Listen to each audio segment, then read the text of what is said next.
Je suis venu ici d'abord pour honorer mon engagement et aussi pour vous parler de paix, de rassemblement, de cohésion sociale et de développement. Comme vous le savez, mon ambition est d'apporter le développement dans toutes les régions de notre beau pays. C'est dans ce cadre que nous avons érigé Kwasi-Kwassikro en département en 2012, afin de lui permettre de bénéficier de plus d'infrastructures.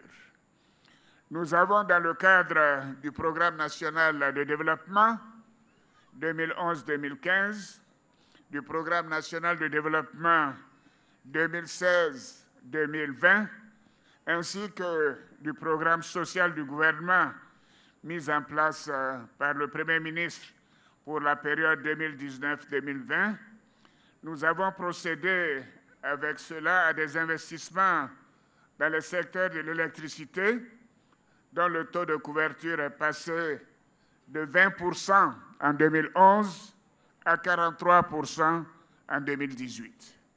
Oui, et comme je l'ai indiqué, le ministre de l'Énergie l'a indiqué ce matin, nous comptons aller plus loin pour que tous les villages de plus de 500 habitants soient électrifiés à fin 2020. Ceci portera le taux d'électrification dans le département, dans la région, à 72%. Nous avons également fait des investissements dans le secteur de l'eau potable, de la santé, de l'éducation, de la salubrité, des infrastructures routières, avec le reprofilage des 2 axes qui mènent à Kwasi-Kwassikro, ainsi que de toutes les voies de la ville. Et je voudrais vous dire qu'en ce qui concerne l'autonomisation des femmes, Madame la Première Dame est en train de s'activer pour la réception des femmes de Kwasi-Kwassikro, de Bokanda et de Dimokro demain après-midi. Et à cette occasion, elle aura de belles surprises à vous annoncer.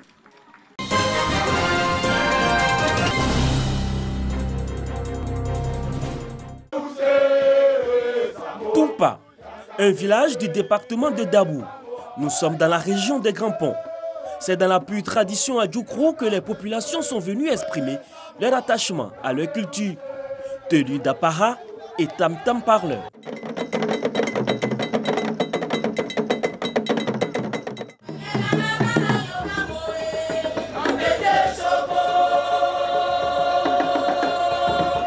Il s'agit de la fête de génération Lo, qui marque l'entrée des jeunes âgés de 19 à 21 ans dans la classe d'âge appelée Mbroman Kata. Ils accèdent ainsi à la maturité selon la tradition à Djoukro.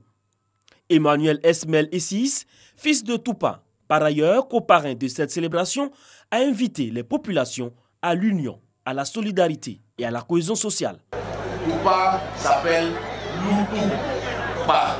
C'est celui qui sait prendre, recevoir l'étranger.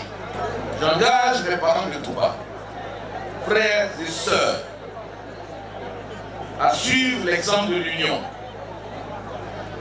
de l'entente, sans lesquels rien ne peut se faire pour le développement de notre village.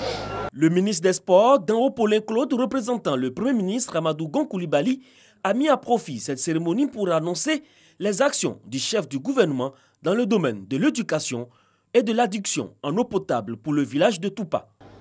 Nous avons saisi l'opportunité pour apporter le message du Premier ministre, un message de solidarité et de fraternité. Et il a aussi décidé de répondre à une doléance particulière de ce village. Offrir une école de 6 classes avec cantine et bureau de maître, totalement équipée, fonctionnelle pour soutenir la lutte contre l'échec scolaire dans ce village. Danho Paulin Claude a intégré la génération Bojor au cours de ces festivités. Esmel Anne-Marcel Diombo, fille de Toupa, médaillée d'or et d'argent au Tialak, aux Jeux africains de Rabat au Maroc 2019, a été également présentée aux populations.